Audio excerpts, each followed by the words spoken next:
Okay, we still, let's wait for till the participants reach 50 and we'll begin. I expect 1 minute.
Okay, let's begin. I think somehow the participants didn't grow. All right, so last time we talked about TCP, right? So there are different variants. Okay, we surely will finish this and then continue to the next slide. Okay, and just a quick recap of the different kind of TCP protocols we saw last class. The first is the basic TCP version called TCP Tassel. Okay, and so basically it's a, let me see where is that. Okay, basically TCP Tassel has a slow start period where you double the window size each time. And then you have a so-called congestion avoidance phase. Let's find that slide somewhere. Yeah, so we are already at the TCP Reno here, right? So in TCP Reno here, actually we have the 3 redundant replications, and we have the faster recovery, right? So we immediately recover without timeout. Okay, so this is TCP Reno. Okay, and then we also look at the what are the, so TCP Reno has this kind of property where you do not hammer your bandwidth down to 1 window size 1 and restart slowly start. If you have, if you have the faster retransmit, right? If you, it's because of the duplicate AC case, which means the congestion not so bad. If the congestion is so bad you don't even receive any AC case, then you should hammer it down to 1, okay, and restart slowly. And Reno and Tahoe, they are basic versions, and we talked about advanced versions, right? So, and in the real world, we have 2 versions. One is in Windows. In Windows, we have the compound TCP, okay? And if you look at the, in Linux, we have another cubic, okay, TCP cubic, which is in Linux. Last time we looked at what are they, right? So compound, basically we have a delay window, okay, in the Windows. And basically based on how the delay changes, we will adjust the window size instead of just use the loss. So reason is because if you just look at the packet loss, the reaction really depends on your end-to-end latency, right? Maybe 2 people, that are close nearby, the reaction and detect the packet loss is round trip time very short, right? So you can detect very quickly and react to it. But the other person maybe react very slowly, right? It's unfair to the pair that has a long round trip delay, okay? And another interesting one is a cubic, right? So we see that if we use a cubic function towards the time, and then you will quickly increase till the previous Windows threshold, right? Where you kind of have timeout, okay? And then you slow down, really probe whether there will be a, there will be another congestion. If there's no congestion, then you quickly probe again, because this is a cubic function. It will twist and then twist, right? If you look at the quadratic function, there's only one one direction change, but in cubic we have two direction change. And this function is carefully engineered to be something like this, but you just notice that it's a cubic function, t to the whole 3. But how these are engineered is really to make sure when it goes to the window max, it's kind of flattened. Okay, the gradient 0 and initially quickly. So it's basically curve fitting. Right? So and again, if you can pass this, means that there's not much congestion. Probably you should try quickly again, but then you will hit a ceiling, right? And then you are hammered down. Okay, but this is desirable because you quickly utilize the previous bandwidth, right? And then you slowly probe. Okay. Previously, what we do here is we increase quickly, but initially the slope is slow, right? And when here our slope is too fast, we need to go to a congestion avoidance period where the slope is linear. But linear is not good when you get close to where you failed last time, okay? Because it's pretty much you will fail, right? So you should slow down really a little bit, okay? And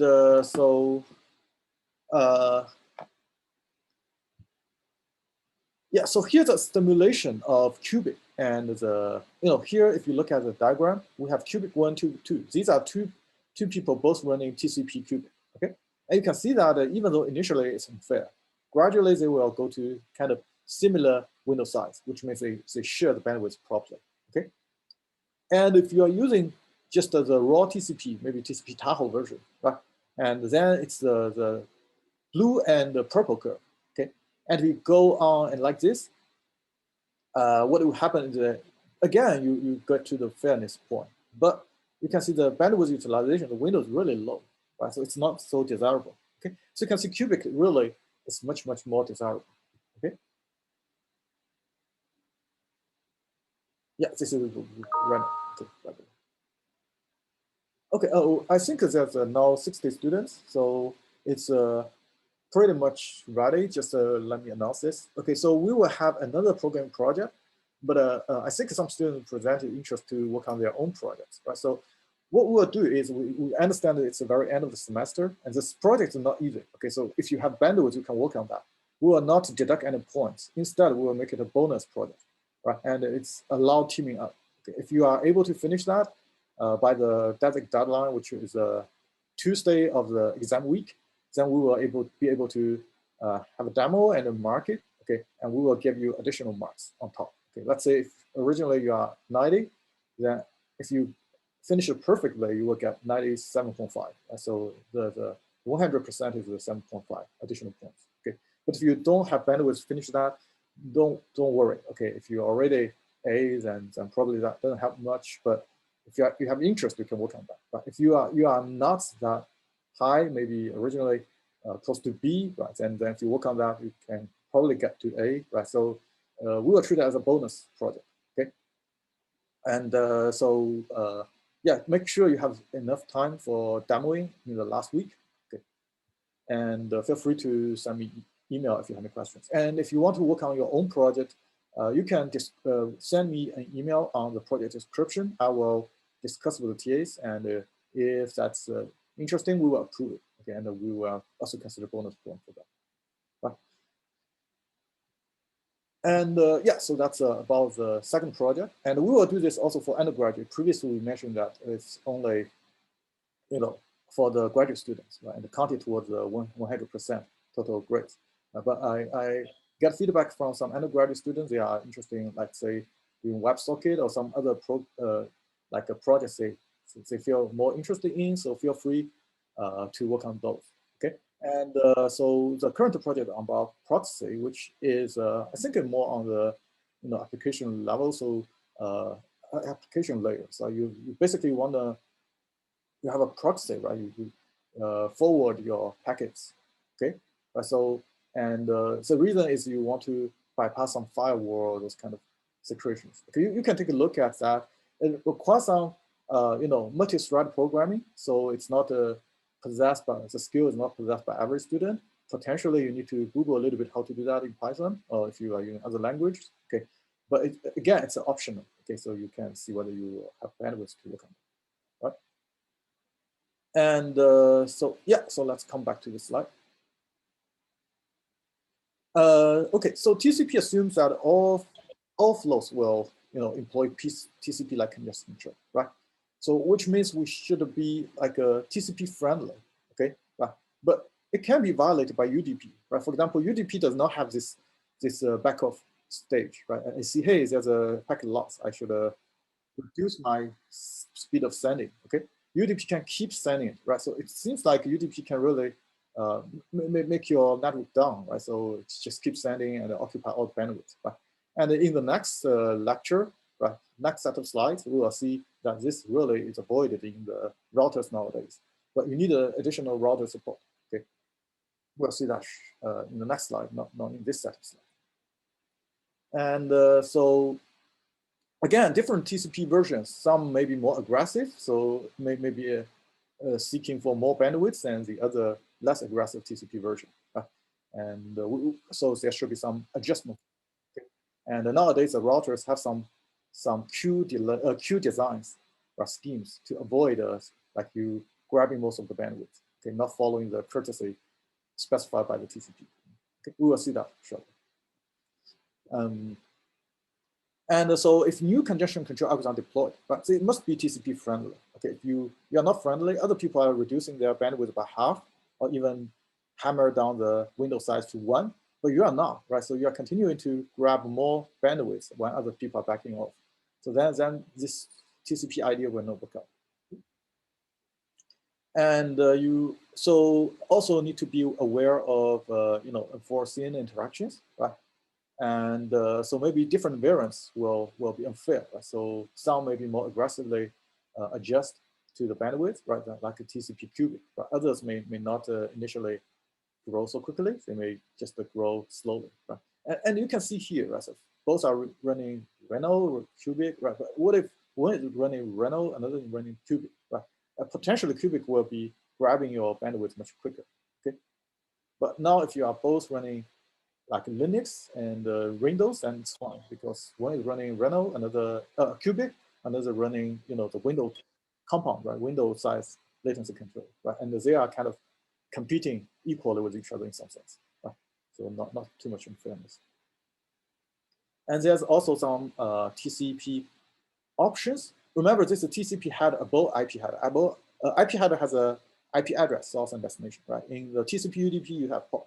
But again, in the TCP header, you can have additional options like here, and you can just have some additional fields, right? So what is interesting? One is called window scaling and selective acknowledgement.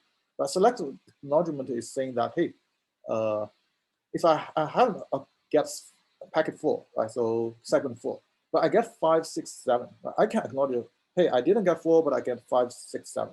This allows retransmission to avoid a retransmit 5, 6, 7. Right? It can save bandwidth. Right? This is called a selective. Okay, we just retransmit packet 4. In our original version, if 4 is hammered out, we will retransmit 4, 5, 6, 7. If you remember.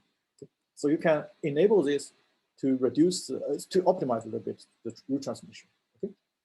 We also have the maximum segment size, right? And you remember we have the MTU, maximum transformation unit, which is in the network layer, right? In the Ethernet network layer, right? So here, because this MSS, right? So the TCP is above that level, right? So of course you are encapsulated inside the IP packet, right? So IP datagram. So naturally, you should also have a maximum size. Okay? So this maximum size is decided by the MSS, the maximum segment size, where you can specify the options. Okay, and you can also have a timestamp. The reason we need the timestamp is because we need to know which one is more up to date, right? Because you will do retransmission, right? If you got a new version but the old version somehow arrived after timeout, okay, then you can ignore the old version. Right? So let's look at these options one by one. Okay. So firstly, the window scaling is about the advertised window field. If you go back to here, you have the advertised window field. Right? Because if you look at it, right, it's 16-bit for this field, right? But the problem is right now, the network bandwidth is becoming faster and faster, right? So now we have 1 Gbps is probably the lowest setting, the common setting. You have 10 Gbps Ethernet, right? Now if you look at data centers, hundreds of gigabyte bits, right, and even higher, right? So, and in that case, then your window size is really huge, right? So it's 16 bits. If each bit means 1 byte, right? So right? So you can at most represent so many bytes. This is 2 to the power 16 bytes, okay? And if you look at this, this is 64 KB, right? So this is really small as a window size. You think about nowadays we have like 10 Gbps or even 100 Gbps bandwidth speed, okay? So we need the window size to be much, much larger, allow a larger advertised window size, right? So the solution, so here's an example, right? So you look at the 1.5 Mbps link, which is really slow, right? So you already, you have a round trip time of this, and if you remember, this is the bandwidth, right? If you have a pipe, let me plot this. A pipe, I think I should plot it here, okay? So you have the height, which means how fast you can put how many bits to the media every second, right? So this is a 1.5 megabits per second, okay? And each interface, right? Each unit of time, you have so many, okay? This is the height, okay? And then this is the length, right? How long it takes for a data to hit, right? So then this is all the data volume in the pipe, in the link, okay? So there's so many, right? Okay. So if you just allow like a larger size to be this, right, which is only maybe 2/3, right? So of this, right? So this is unreasonable. So our solution say, hey, now this number should time a scaling factor. Okay, you can scale by some factor. Okay, which means each number is representing not just a 1 byte, maybe representing a block of bytes. Okay, right? Then we can the basic unit is not 1 byte, right? The unit becomes instead of 1 byte, we can say let's say 1 KB or something. Right? So then it allows it to be representing larger windows. Okay.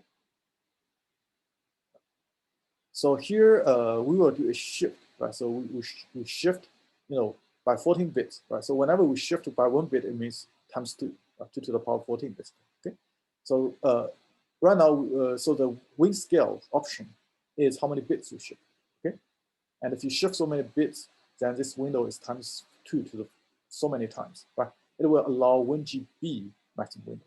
If you shift this number by so many, okay, so you will see that. Okay, it allows 1 GB. Okay.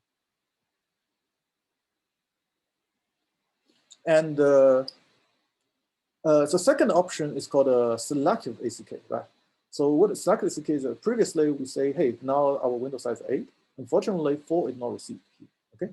If 4 is not received, originally what we do is we are acknowledging 444, right? And then we say, hey, you don't get 4, okay? And you 3 duplicate, you know you need to do fast retransmit, and you retransmit all those 4, 5, 6 all the way to 11 again, which is undesirable because 5 is already reached to the other end, okay? And the acknowledge sent to you, right? So you should not retransmit 5, okay? So the solution is really to a selective ACK, right? So you just tell the host, right? So you can see the keywords host, right? So you just fill the host. What is already auto order receive, acknowledge, you don't retransmit 5, okay? Because 5 is acknowledged. For example, 7 acknowledge, 8 you retransmit, but 9, 10, 11, you don't retransmit. But when you retransmit, you have new packets in the router, and it will maybe cause congestion again. Right? You just tell the sender which host you need to retransmit. Okay? Then when you retransmit, you only retransmit 4, 6, and 8. You don't retransmit what you acknowledge. So this is called a selective ACK. And the third option is the important option is MSS, right? Maximum second size. This is similar to MTU, but now we are in the transport layer, right? And remember, in transport layer, if you are using UDP, right, there's no order control, etc. Right? UDP is still called datagram, like in the IP layer. But if you look at the TCP, the packet becomes the second, right? Because it's a stream. 1 second, 2 seconds, right? You think about how you cut a line, right? So you have different segments, okay?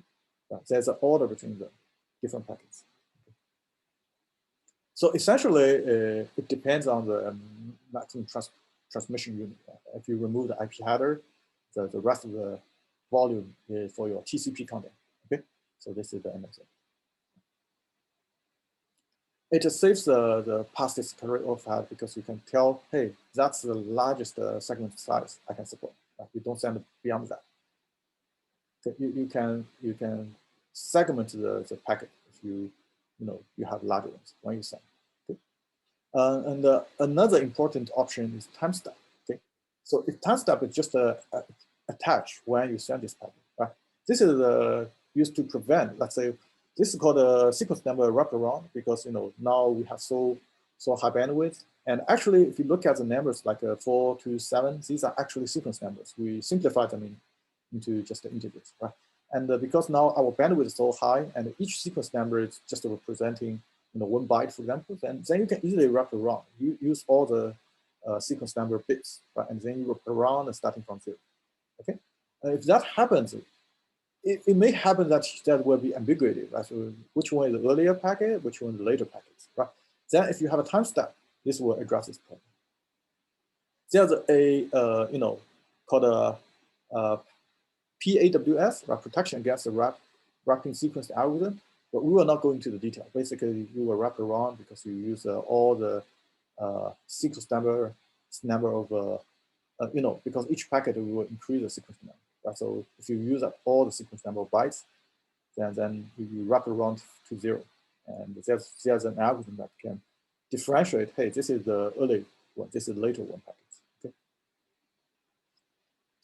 So there's what's the issues with the TCP, right? So right now, the vast majority of the internet is TCP, but there are several issues. Firstly, there's still some lack of fairness, right? Because if you think about it, right, so if you run just a Reno and then the other is you run Cubic, of course, Cubic will be more aggressive in getting more bandwidth from you, right? So another thing is that there's a synchronization flows, which is really severe. I think we will have a slide on that. Okay, basically, when you back off, everyone is back off, right? Because that's the point where the bandwidth is becoming not enough for the cumulative streams. Okay, then everyone is cutting by half. By that time, if you have a synchronization, then everyone's back up to maybe window size 1 and a slow start. And by that time, you're wasting a lot of bandwidth, which can originally be used. Okay, so the best way is that you don't synchronize that much, right? So when you are backing off, the other one is increasing the bandwidth and using some of the missing part. We will see that later. Okay, and there's also an issue of like a poor performance with small flows, right? Because when you have small flows, right, so then you are not fully utilized. You don't always have enough data to saturate the bandwidth. Okay, and so again, so TCP actually for wireless, we have some special versions because just to use the raw version, the wireless is really bad. And there's also a problem with the denial of service attack because of the TCP three-way handshake, right? Because you can just send, if you remember the SYN and SYNAC, right? And then you are just sending the SYN, allow the SYNAC to allocate space in the server, but you never actually acknowledge it back, right? And you are attacking the server to allocate results. And so because of the three-way handshake, you will have the denial of service attack. Right. So first, we have the fairness problem, right? And another issue, it's not different versions, right? So another issue is really with the round trip time. Here, for example, you think about it, right? So this one is round trip time is shorter, right? And let's say the delay from one end to the other end is 100 milliseconds. The other is 10 times longer. Okay, what will happen is that, because we will see whether acknowledgement received or not, right? And our timeout is really adjusted to the round trip time, right? If it's 1 million seconds, then we will wait for 300 milliseconds to decide, hey, there's a packet loss. But if we have 1,000 milliseconds, which is 1 second basically, right? And we will wait for 2 seconds to decide, hey, now that packet is not delivered, right? And this reaction way slower. But we are still just relying on the level of acknowledgement to increase the window size, etc. Right? So this second pair will react to the bandwidth much slower, while the first one will be much faster. Right? So it's like the first one is keeping.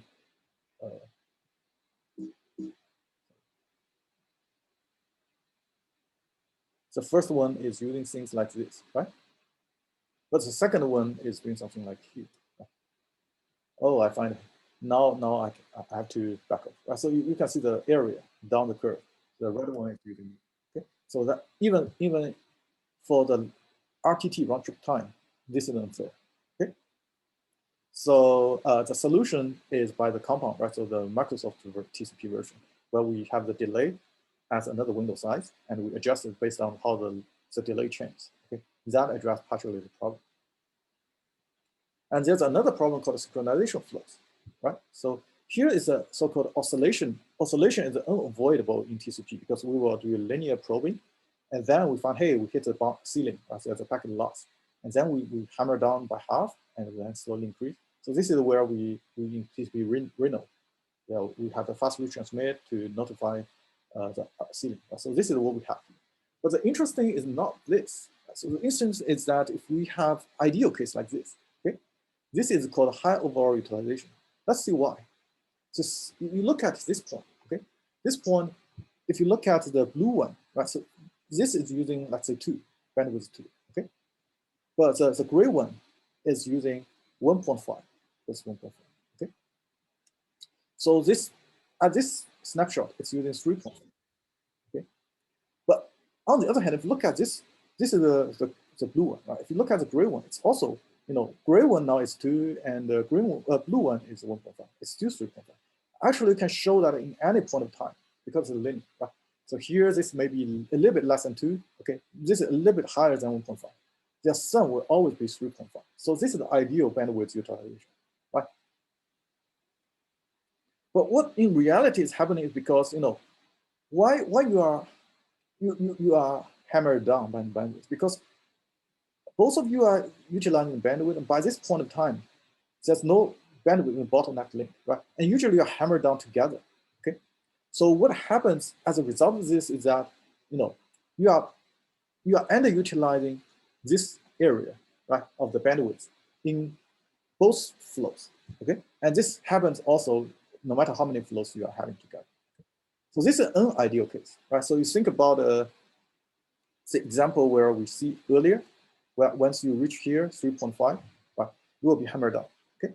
So here means if both of them are reaching cumulative 3.5, right? So this is like a 1.75, okay? You are hammered down, okay? Hammered down to half of that, okay? Right, so it's something like less than 1, okay? 0.9 for now. Just let's simplify it, okay? Let's assume this is 1.8. So you can see this is way lower, right? You are usually wasting a lot of bandwidth because originally you can oscillate between 2 and 1.5. Now you are oscillating between 1.8 and 0.9. Okay, so this is called a synchronization problem where you go down together and waste this bandwidth.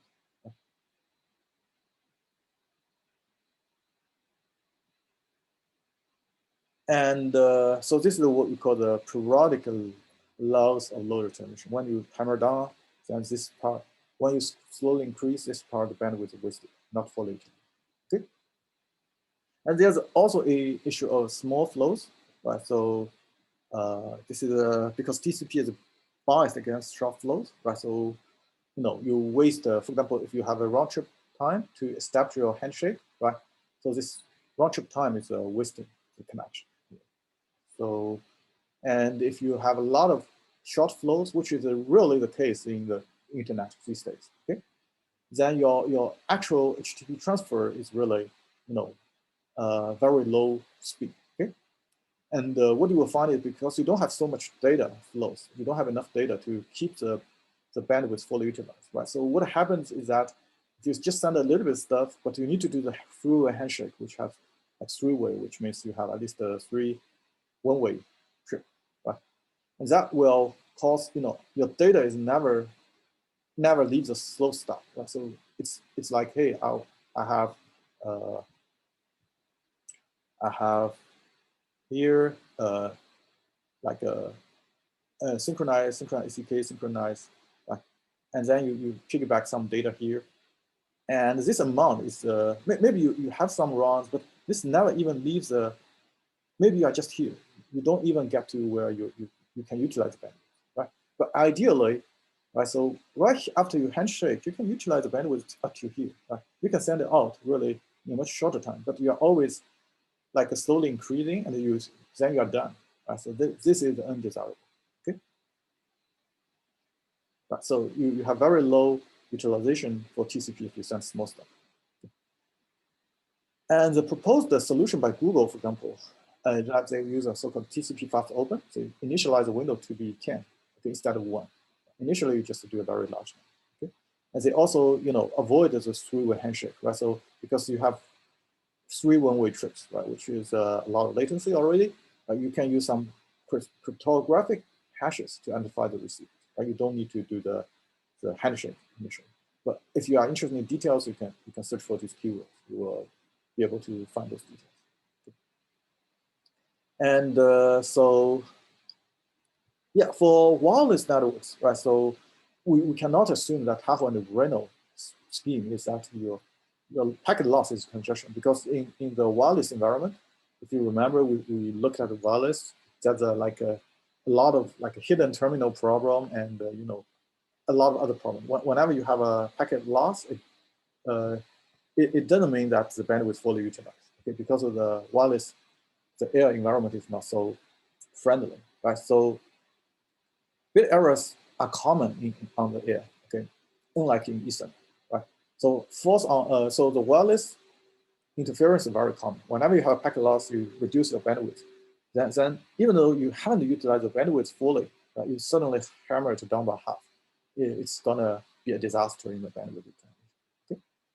So basically, if you have a few interference, right, so then it will basically kill the performance badly. Okay? And there's a analysis showing that basically the throughput will be proportional to 1 divided by square root of the drop rate. Right? As you can see from this formula, if your drop rate is high, then this utilization throughput is very low. Okay? And drop rate is high in the wireless environment. Okay? There are several possible solutions, right? So we see a TCP VGAS where we use a totally delay-based congestion compression. We don't even consider the packet loss, right? Right? And we can also push data link layer up to TCP, right? And the TCP can understand a little bit the data link layer content and know, hey, this is due to interference. If you remember our data link layer, right? So the protocol for Aloha and others, right? So then we know that TCP are aware that's because of the interference. It's not because the bandwidth is not utilized. Okay, and so we will also see the implicit congestion notification, right? So so then we know that there's congestion, then we back up. Yes, okay. And another problem is the denial service, right? Because the TCP connection requires state. When you send a handshake message to the server will persist, right, and maintain the status for several minutes. Okay, and then what you can do is just a handshake, and you never acknowledge it back, right? And this will so-called meltdown of the kernel of the server. Right? So basically, the server is running out of the memory, right? And we have seen this, right? So we can use the so-called sync cookies, right? So when you send back the SYNAC, the secondary one-way trip back, you don't allocate the space, right? Only when the client really responds back, then you allocate space. Because sometimes it's because of the attack. Right? So someone is pretending to be others to send you the packet. And it can still route to your destination. Right? But if you require the confirmation from the client, right? Client say, hey, this is not my packet. I don't react to you. Then there's no space allocated on the server side. Okay? And so the sync cookies is something like this, right? So we have 3 fields. One is the timestamp, one is the maximum segment size. Another is actually the crypto hash of the client import, right? So this is like a signature, right? If you know it, right? You sign with as your sender. If you are attacker, you can sign here, but the client will find, hey, this is not my signature, right? And it will not do the third round of acknowledgement to the server. Okay, since there's no space allocated. It really check, did this client really send the synchronized to me, right? I will first get an attacker's message potential, right? And I will allocate this signature there and send to the client again and say, hey, I want to establish a connection with you, but I'm not allocating the space for you, results for you, until you acknowledge back. The three-way handshake, the third way, okay? And if the client really acknowledges, hey, this is me, right, then you will allocate space, okay? And we also need the MSS, right, maximum segment size, right? And this is usually stated by the client in the initial synchronization. Okay, so the server will not need this value, right? So you can, because this single case is the message that you're on the fly. You don't want to save anything in your memory. Right? You get it and then you send it back to the client. Okay, so it should be in part of the messages back. Okay? And then finally, when the client really confirms, then you will have it saved in your connection. Right? And so yeah, so this reflects the client's value back to them, right? So instead of keeping the content you need to memorize, you push it back to the actual client. You let the client do the further way confirmation. Okay. So this is single piece. So it actually is effective at mitigating the sync flood because you are not allocating any results until the client really confirms, right? And it's compatible with all TCP versions. So that's very nice. You can use sync cookies for any TCP protocol, right? And only need to modify the server. The client side, basically these things on the client side, it's kind of still the TCP header, right? So you don't need any change on the client side, okay? But the disadvantage is that if you look at here, there's only three bits allocated to the maximum segment size, okay? So this is really limited, okay?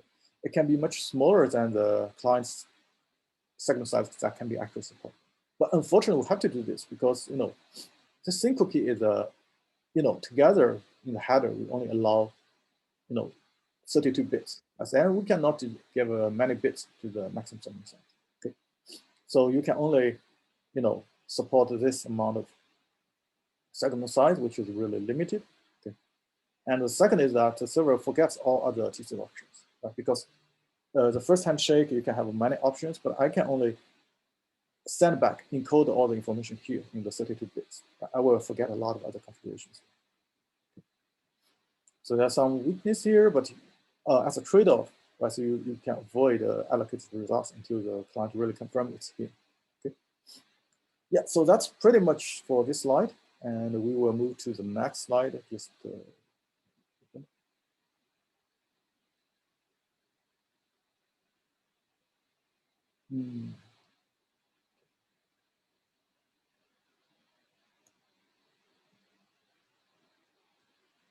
Okay, next is so-called the router-aided congestion control. Right, when we talk about router, actually we go back to the network layer, IP side, right, routing. Okay, we are going down from the transport layer. Right? But why we need this? Because with transport layer alone, it's unfair because your TCP pair can be plugged, right, and the back of your bandwidth when you have packet loss. Okay, but UDP person, they can keep jamming your channel. Okay, that will be crazy, right? So actually nowadays the router has this kind of router-aided congestion control, avoid the UDP packets to abuse the bandwidth. Okay, so let's see how this is implemented down in the hardware of the routers. Okay, so this is something in between the network layer and the transport layer. Okay, because you need to go back to the router. Okay, which is IP, the network layer stuff, right? Routing. So what's the purpose of this router-aided congestion control? Right? So it's to help TCP congestion control, because for TCP, you only see the end-to-end performance. You don't see anything in the middle. Right? So the router in the middle should do some assistance.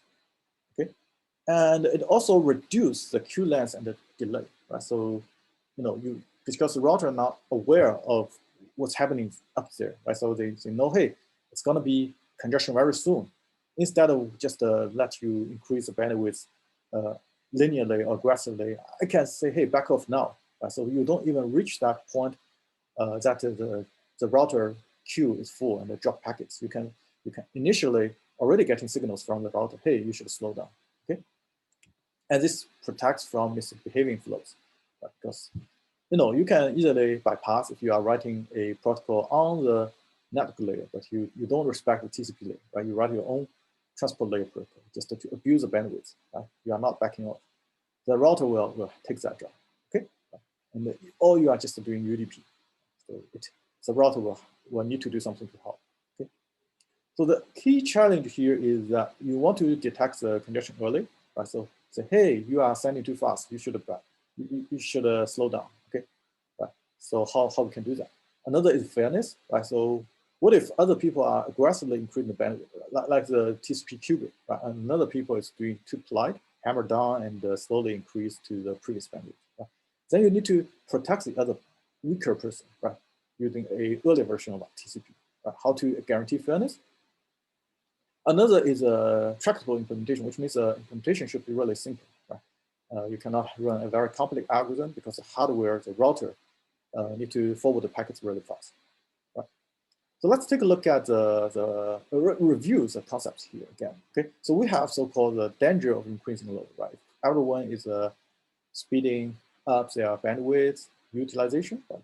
What can happen that going beyond the need, right? If you increase to a certain point, the throughput will increase very slowly, which means you are not sending much more data than you need. But the delay will be super fast, increase fast, which means originally you spend maybe 1 millisecond to reach the other hand. Now you spend forever for your data to reach the other hand. Okay, not forever, right? Not till the cliff side. You are waiting for much longer, 100 milliseconds, 1 second, okay, which is undesirable.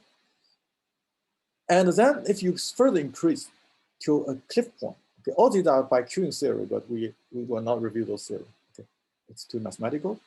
And after you get to the cliff, it will hammer down your throughput, your effective throughput, right? Because if you consider retransmission, they are not regarded as a useful throughput. Okay, that will quickly go down to 0, but you don't send anything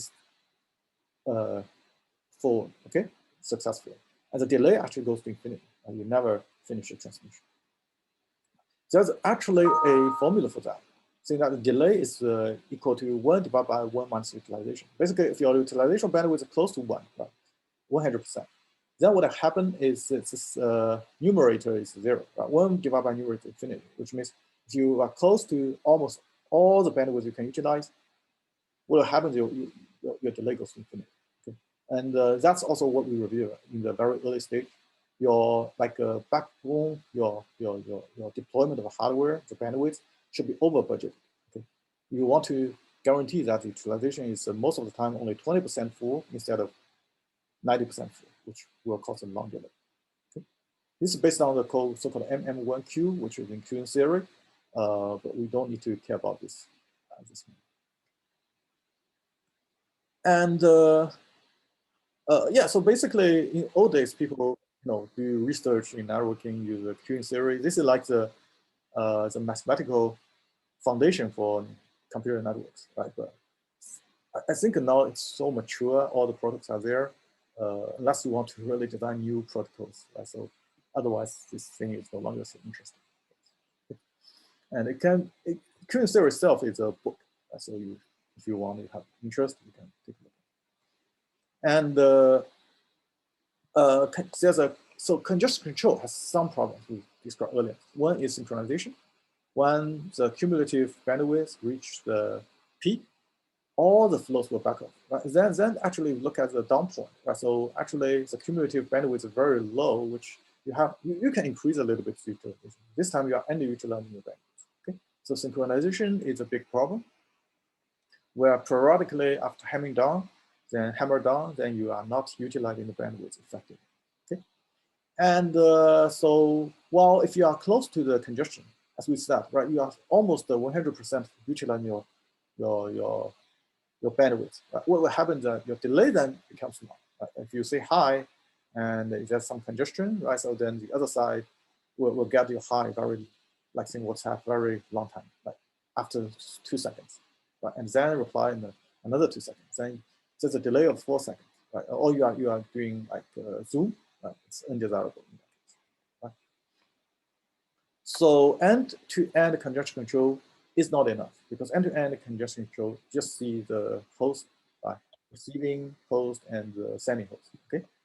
Right, so you are not looking at anything in the middle, but usually the congestion is happening in a bottleneck link in the middle of the route, okay? And it's really happened because the buffer, have to drop some packets because the buffer is full, okay? And the packet scheduling also influences the delay. So we needed the router to do some job to also assist this process, in addition to just the transport load. Right. Router is in layer 3, 1, 2, 3. and can still have congestion control. Okay, and the TCP will again need to do its job in backing off, but we will add some additional support from the router. Okay. So let's review the concept of the routers, right? So router has a queue. It follows a so-called first in, first out mechanism, which means if you look at how these packets are coming, right? First in, and then first out, right? And if this putting out the speed is too low, then we have the packet drop at the end of the tail, at the end of the queue. Okay. So there's a buffer lockout, like by misbehaving flows. This is because, for example, if we think about blue flows is one flow, right? The gray flow another flow, like because blue flow is sending like crazy, right? So the gray flow will never get anything through, right? Because it's like the queue is fully stuck by the one flows packet. Okay, so this is called a buffer lockout by misbehaving flows. Okay, and there's also birthday consecutive packet loss, right? So, for example, if you look at these two gray packets, they never get through, right? And if you look at these that belong to one TCP connection, then what's happening is that you want to receive, let's say we drop one packet fine, but we want to get some acknowledgement from subsequent, let's say 3 other packets, right? This will allow fast recovery, right? Because you get duplicate CK. But unfortunately, because all the packets didn't get through, right? So what's happening is that then you will not get a faster retransmission, right? All you can do is wait for the timeout, which is twice the round trip time. And that gets crazy and makes TCP Reno even not effective. It goes back to the TCP Tassel. Okay. And there's also the synchronizing effect we see earlier, right? Everyone is hemming down simultaneously, causing the bandwidth to be underutilized. Okay. Yeah, so here's an example. So these 3 come again, and then at the tail, the full bandwidth got dropped. Okay. And let's look at the FIFO router, right? So with 2 TCP connections, right? One is utilizing, faster. Another is, these are sequence numbers. Another is sending a little bit slower. Okay. So if you look at the first flow, right, both of them reach the peak, right? Because the bandwidth, the cumulative bandwidth increase, and then get hammered down. Okay. If you look at the green flow, right? It's doing something like this. Okay. So this firstly we see on the left diagram there's unfairness because the blue flow is not utilizing the same amount of bandwidth as the green flow. The second is the flow synchronization. Right? Both of them are hemming down. Okay, and but when both of them are reducing the bandwidth, none of them can utilize the bandwidth effectively until a while later when they increase to a reasonable level. Okay, so here you have low throughput, and here you have high delays, right, because 100% utilization. Okay, so one scheme that avoids this problem is called the RAP, right? So the random early detection. Okay, so the idea is that sometimes you want to drop some packet even when when it's not in the bandwidth full. Okay, so this is called the random early drop. Okay, so this is also accompanied with a first in first out schedule. Okay, and instead of always drop the packet at the tail of the queue where you have no capacity anymore. But we will probabilistically discuss some packets, okay? And this probability should be a function of the average queue length, right? This is reasonable because if your queue length is small, why drop any packets? You will be wasting for retransmission. But as it's getting close to where it's kind of reasonably large, right? You want to drop because when you ask a flow to drop, it will slow down, right? If it's running TCP, it will back off a little bit, right? And without a fully, saturated bandwidth. This allows different flow to avoid the synchronization problem. Some of them randomly back off early. Okay. And so the probability is a function of average queue length. Okay, so it's already 3:20. So we will continue on Wednesday. So I don't want to fully, go beyond the time. All right, so we are not taking tests today, but we will take attendance on Wednesday. Any questions so far?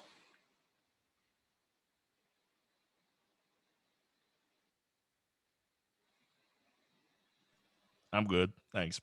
You're welcome. Okay, so I will upload this.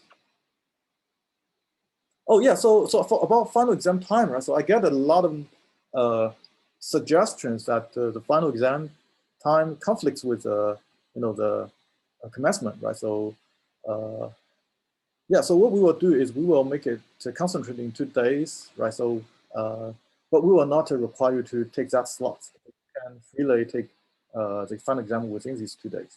Okay, that will add some flexibility, but we will again, it's not allowed to discuss with the students. Okay, but so that's why we don't want to make it a week long. Okay, you can choose any time within the designated slots, right? And will not be just the final exam time. Okay, you can freely choose within the Thursday and Friday, like okay.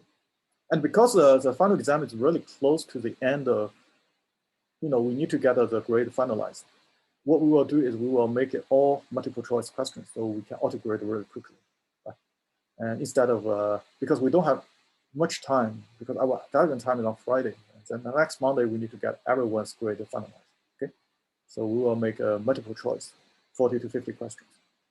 And we will have a review slides on what we probably will test because there are so many things in the slides. We don't want to overwhelm you on preparation. So we will have another slide similar to the midterm. Okay, just don't miss that class, or at least watch the video. You have to miss that. Any other questions?